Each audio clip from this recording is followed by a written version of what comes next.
Salut! Aujourd'hui je vais vous montrer un petit peu comment j'ai réalisé un Rocket Stove cuiseur pour le jardin en moins de 2 heures. Alors juste pour ceux qui ne savent pas ce qu'est un Rocket Stove, en gros c'est un moyen voilà, c'est un cuiseur, donc c'est un moyen de cuisiner avec du bois en consommant vraiment très peu de bois et pour une très bonne combustion. Voilà, j'avais quasiment pas de perte, très peu de fumée si je m'en sers bien quoi. Et ben c'est parti!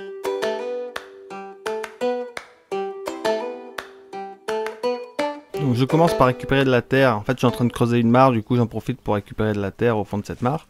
Donc sur ce terrain-là, la terre elle est plutôt argileuse, mais ça peut marcher vraiment avec énormément de terre un petit peu partout en France, hein. En France ou ailleurs. Donc je ramène cette terre, donc on voit qu'il y a à peu près une petite brouette de terre, pas beaucoup plus, que je malaxe un petit peu.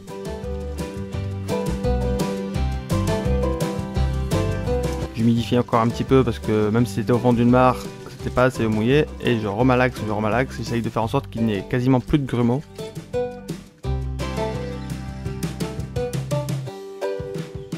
Ensuite je ramène un petit peu de paille. On voit que dans mon mélange j'ai laissé pas mal de grumeaux, c'est pas très important vu que c'est un Rocket Stove de jardin que je fais. Le but est que ce soit rapidement fait et rapidement efficace. C'est un peu plus facile de mélanger carrément sur le bois. Et je vais faire une espèce de dalle de 5 cm d'épaisseur.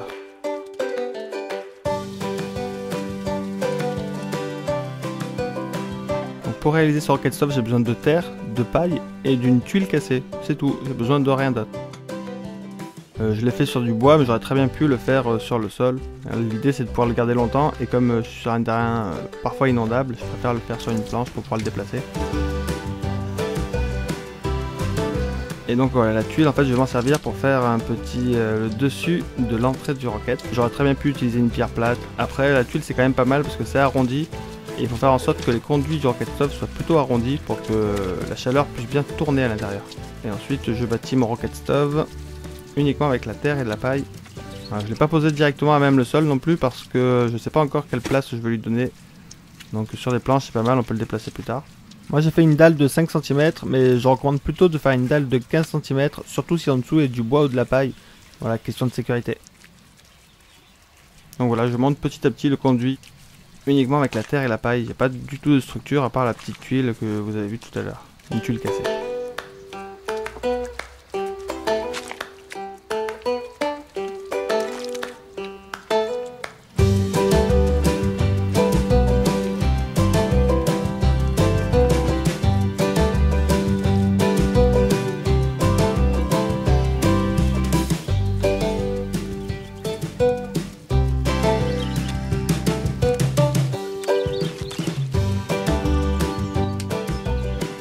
Ensuite, avant d'allumer le premier feu, j'ai attendu quand même 4-5 heures.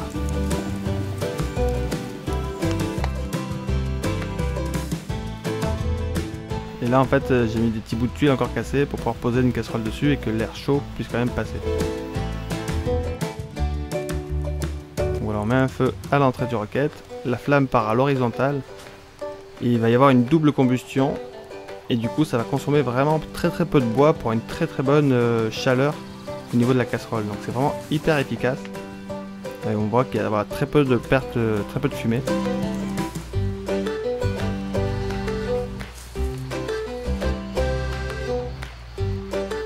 Voilà, là je l'ai chargé à bloc pour si vraiment on veut chauffer vraiment très vite. Et là du coup il y a un peu plus de fumée et un petit peu plus de pertes. Voilà, on voit bien les flammes qui partent à l'horizontale. C'est extrêmement efficace. Enfin, je sais que ce Rocket Stove n'est pas absolument parfait, mais je l'ai fait vraiment qu'en 2 heures, et puis je peux vous dire qu'il est vraiment très efficace.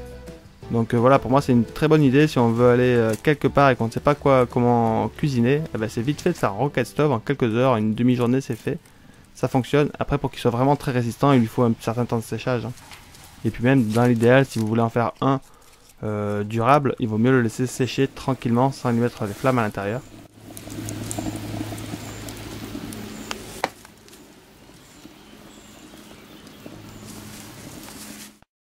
Comme on a bien aimé ce Rocket Stove, on en a fait un deuxième en fait pour nous permettre de faire la cuisine en fait dans le jardin. Plutôt que d'utiliser du gaz, on utilise juste un petit peu du bois. On voit que les deux sont accrochés l'un à l'autre, mais ça n'a pas d'importance.